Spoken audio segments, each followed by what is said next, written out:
Friends, आप सभी कैसे हैं। उम्मीद करती हूँ दोस्तों आप लोग बहुत अच्छे होंगे और अपनी पढ़ाई अच्छे से कर रहे होंगे। आप सभी का स्वागत है, वंदन है, अभिनंदन है रिदिका हिंदी एकेडमी पे। दोस्तों आज पढ़ेंगे नशा कहानी, जो मानसरोवर भाग 1 में लगी हुई है। मानसरोवर भाग 1 में कुल 27 कहानियाँ लगी हुई हैं दोस्तों, और यह झारखंड पीजीटी में पूरा मानसरोवर भाग 1 लगा हुआ है। उसी के अंतर्गत हम पढ़ेंगे आज नशा कहानी। आइए हमारे साथ आप भी पाठ कीजिए और कहानी का आनंद लीजिए।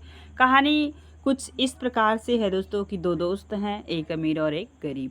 उसी के इर्द गिर्द कहानी घूमती है। क्या होती है मेरी, क्या होती है गरीबी, इसके माध्यम से आप आज बहुत कुछ सीख के निकलेंगे। आइए पढ़ते हैं, पूरा पाठ करेंगे एक नशा कहानी की। ईश्वरी एक बड़े जमींदार का लड़का था और मैं एक गरीब क्लर्क का, जिसके पास मेहनत मजदूरी के सिवा और कोई जायदाद न थी। हम दोनों में परस्पर बहसें होती रहती थी। मैं जमींदारों की बुराई करता था, उन्हें हिंसक, पशु और खून चूसने वाली, जोक और वृक्षों की चोटी पर फूलने वाला बंझा कहता था। वह जिम्मेदारी का पक्ष पर वह स्वभावतः उसका पहलू कुछ कमज़ोर होता था, क्योंकि उसके पास जमींदारी के अनुकूल कोई दलील न थी। यह कहना कि सभी मनुष्य बराबर होते हैं, बड़े बड़े हमेशा छोटे बड़े हमेशा होते रहते हैं और होते रहेंगे, लचर दलील थी। किसी मानुषिक या नैतिक नियम से इस व्यवस्था का औचित्य सिद्ध करना कठिन था। मैं इस विवाद की गर्मी में अक्सर तेज हो जाता और लगने वाली बातें कह जाता, लेकिन ईश्वरी हार कर भी मुस्कुराता रहता था। मैंने उसे कभी गर्म होते नहीं देखा। शायद इसका कारण यह था कि वह अपने पक्ष की कमजोरी समझता था। नौकरों से वह सीधे मुंह बात न करता था। अमीरों में जो एक बेदर्दी और उदंडता होती, उसमें इसमें उसे भी प्रचुर भाग मिला था। नौकर ने बिस्तर उठाने में जरा भी देर की, दूध ज़रूरत से ज़्यादा गर्म या ठंडा हुआ, साइकिल अच्छी तरह साफ न हुई तो वह आपे से बाहर हो जाता था। सुरती या बदतमीजी की उसे जरा भी बर्दाश्त न थी, पर दोस्तों से और विशेषकर मुझसे उसका व्यवहार सौहार्द और नम्रता से भरा होता था।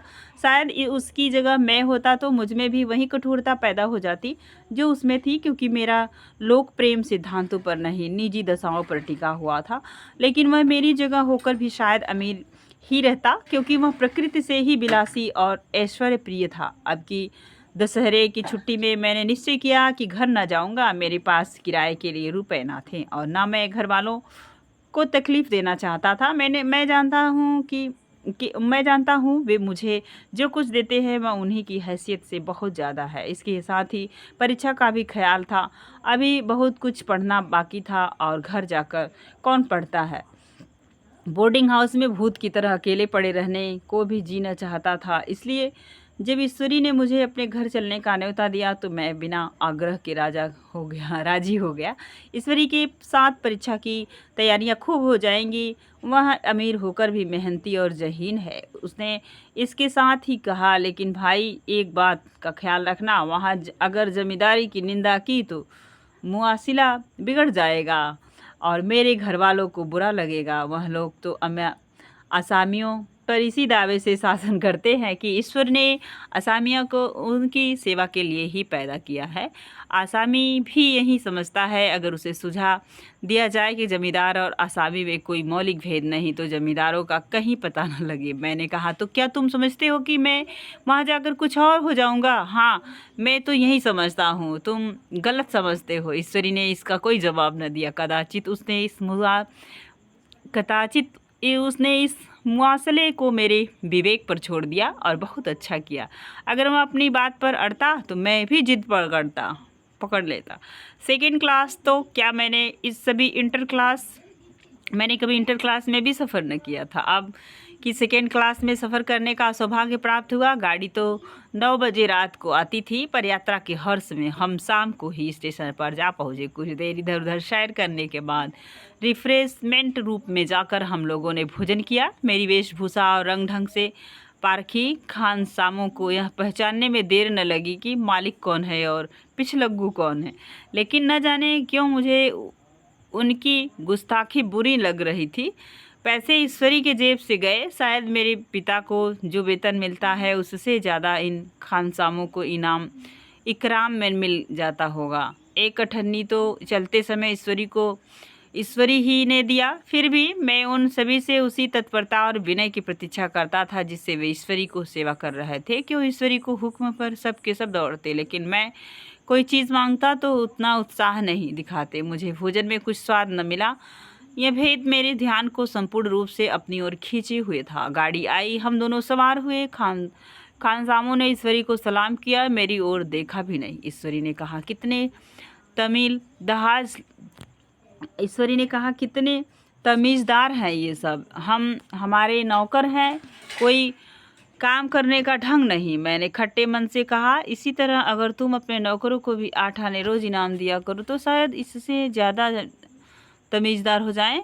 तो क्या तुम समझते हो यह सब केवल इनाम के लालच से इतना अदब करते हैं? जी नहीं, कदाप नहीं। तमीज़ और अदब तो इनके रक्त में मिल गया है। गाड़ी चली। डाक भी प्रयाग से चली तो प्रतापगढ़ जाकर रुकी। एक आदमी ने हमारा कमरा खोला। मैं तुरंत चिल्ला उठा, दूसरा दर्जा है, 2nd क्लास है। इस मुसाफिर ने डब्बे के अंदर आकर मेरी ओर एक विचित्र उपेक्षा की दृष्टि से देखकर कहा, जी हाँ, सेवक भी इतना समझता है, और बीच वाले बर्थ पर बैठ गया। मुझे इतनी लज्जा आई, कह नहीं सकता। भोर होते होते हम लोग मुरादाबाद पहुँचे। स्टेशन पर कई आदमी हमारा स्वागत करने के लिए खड़े थे। 2 भद्र पुरुष थे, 5 बेगारों ने हमारा लगेज उठाया। दोनों भद्र पुरुष पीछे पीछे चले। एक मुसलमान था, रियासत अली, दूसरा ब्राह्मण था, राम हरख। दोनों ने मेरी ओर अपरिचित नेत्रों से देखा, मानो कह रहे हैं, तुम कौवे होकर इस हंस के साथ कैसे?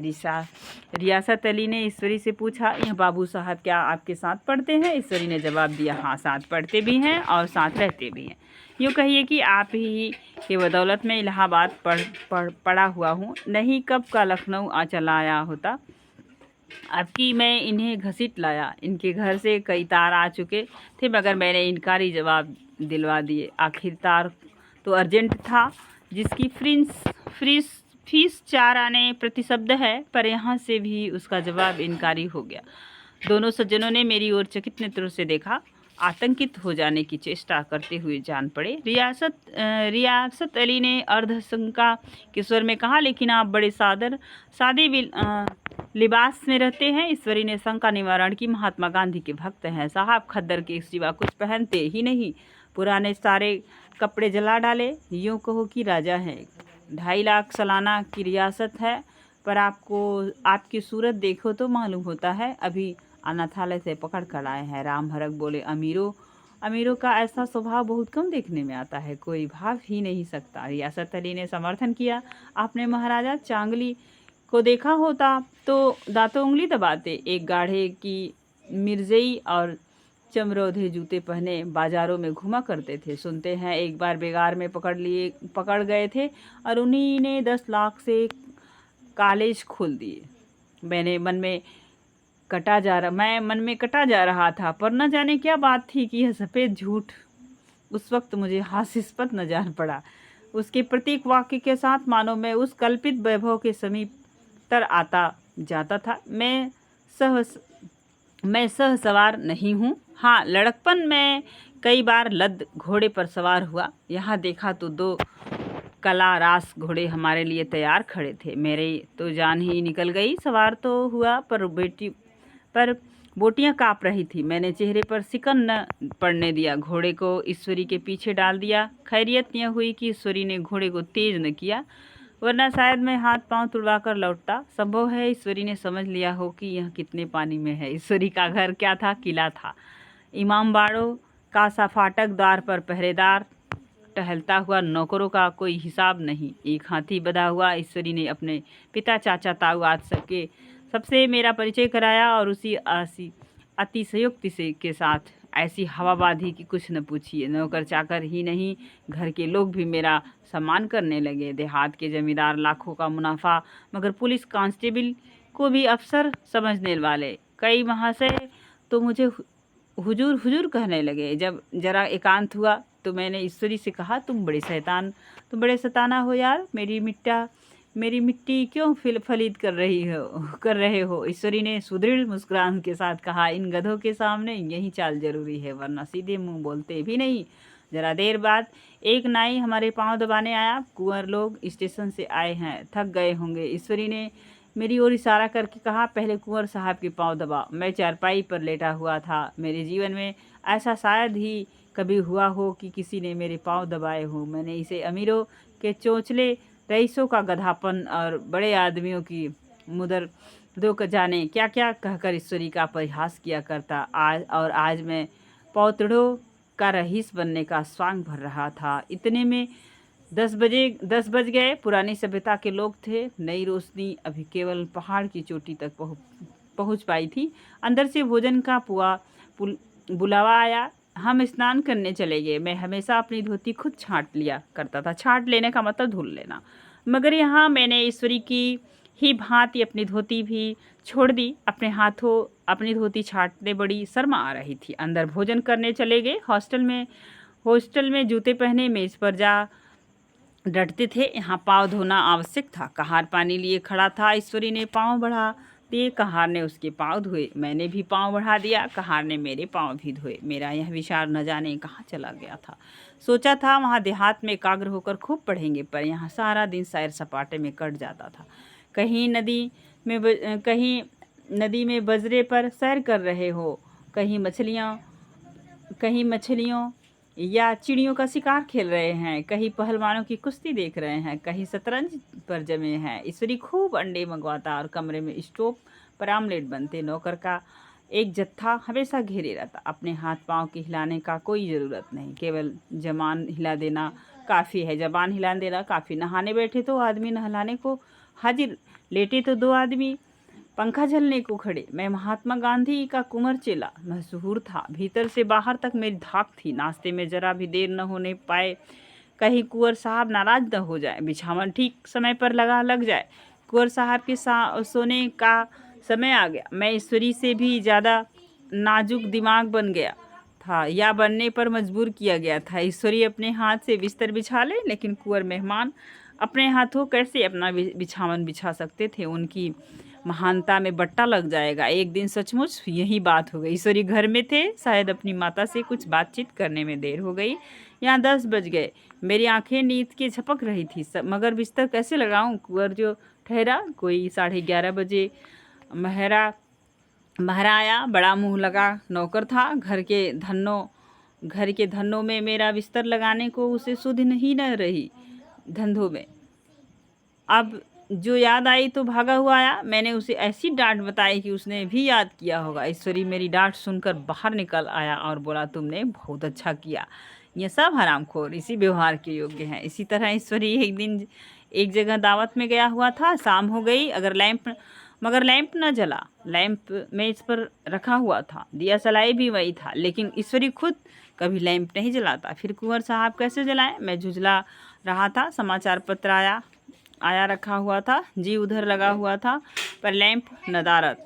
देवयोग से उसी वक्त मुंशी रियासत अली आ निकले। मैंने उन्हीं पर उबल पड़ा। ऐसी फटकार बताई कि बेचारा उल्लू हो गया। तुम लोगों को इतनी फिक्र भी नहीं कि लैंप तो जलवा दो। मालूम नहीं है ऐसे कामचोर आदमियों का यहाँ कैसे गुजर होता है। मेरे यहाँ घंटे भर निर्वाह न हो। रियासत अली ने कांपते हुए हाथों से लैंप जला दिया।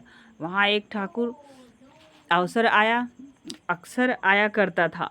कुछ मंचला आदमी था। महात्मा गांधी का परम भक्त। मुझे महात्माओं का चेला समझकर मेरा बड़ा लिहाज करता था, पर मुझसे कुछ पूछते संकोच करता था। एक दिन मुझे अकेला देखकर आया और हाथ बांध कर बोला, सरकार तो गांधी बाबा के चेले हैं ना। लोग कहते हैं कि यहाँ सुराज हो जाएगा तो जमींदार न रहेंगे। मैंने शान जमाई। जमींदारों के रहने की ज़रूरत ही क्या है। यह लोग गरीबों का खून चूसने के सिवा और क्या करते हैं। ठाकुर ने फिर पूछा, तो क्यों सरकार, सब जमींदारों की ज़मीन छीन ली जाएगी। मैंने कहा, बहुत से लोग तो खुशी से दे देंगे, जो लोग खुशी से न देंगे उनकी ज़मीन छीननी ही पड़ेगी। हम लोग तो तैयार बैठे हुए हैं। जो ही स्वराज हुआ अपने सारे इलाके असमियों के नाम हिसाब हिबा कर देंगे। मैं कुर्सी पर पाँव लटकाए बैठा था। ठाकुर मेरे पाँव दबाने लगा। फिर बोला, आजकल जमींदार लोग बड़ा जुल्म करते हैं। सरकार हमें भी हुजूर अपने इलाके में थोड़ी सी ज़मीन दे दे तो चलकर वहीं आपकी सेवा में रहें। मैंने कहा, अभी तो मेरा कोई अख्तियार नहीं भाई, लेकिन जो ही अख्तियार मिला मैं सबसे पहले तुम्हें बुलाऊंगा। तुम्हें मोटर ड्राइविंग सिखाकर अपना ड्राइवर बना लूँगा। सुना उस दिन ठाकुर ने खूब भंग पी और अपनी स्त्री को खूब पीटा और गांव के महाजन से लड़ने पर तैयार हो गए। छुट्टी इस तरह तमाम हुई और हम फिर प्रयाग चले। गांव के बहुत से लोग हम लोगों को पहुंचाने आए। ठाकुर तो हमारे साथ स्टेशन तक आया। मैंने भी अपना पार्ट खूब सफाई से खेला और अपने कुबेरोचित विनय और देवत्व की मुहर हर एक हृदय पर लगा दी। जी तो चाहता था हर एक नौकर को अच्छा इनाम दूं, लेकिन वह सामर्थ्य कहाँ थी। वापसी टिकट था ही, केवल गाड़ी में बैठता था, पर गाड़ी आई तो ठसाठस भरी हुई। दुर्गा पूजा की छुट्टियां भोगकर सभी लोग लौट रहे थे। सेकेंड क्लास में तिल रखने की जगह नहीं। इंटर क्लास को हालात उससे भी बदतर। यहाँ आखिरी गाड़ी थी, किसी तरह रुक न सकते थे। बड़ी मुश्किल से तीसरे दर्जे में जगह मिली।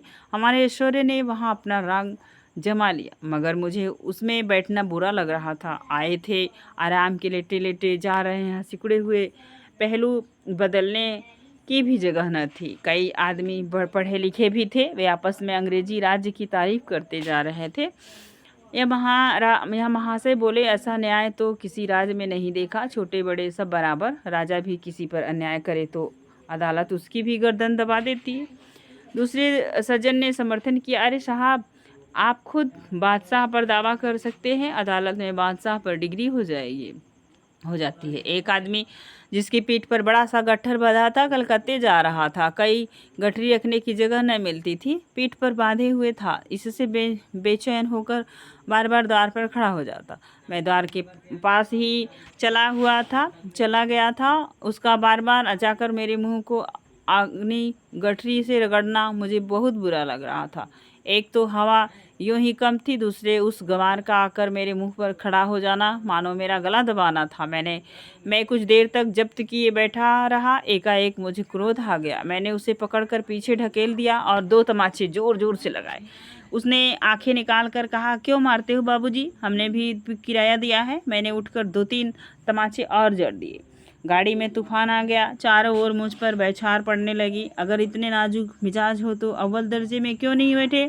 कोई बड़ा आदमी होगा तो अपने घर का होगा। मुझे इस तरह मारते तो दिखा देता। क्या कसूर किया था बेचारे ने? गाड़ी में सांस लेने की जगह नहीं। खिड़की पर जरा सांस लेने खड़ा हो गया तो उस पर इतना क्रोध। अमीर होकर क्या आदमी अपनी इंसानियत बिल्कुल खो देता है? यह भी अंग्रेजी राज है जिसका आप बखान कर रहे थे। एक ग्रामीण बोला, दफ्तर माँ घुस पावत नहीं, उसमें इतना मिजाज। ईश्वरी ने अंग्रेजी में कहा, what and idiot you are beer. Misprint है दोस्तों। और मेरा नशा अब कुछ उतरा हुआ मालूम होता था।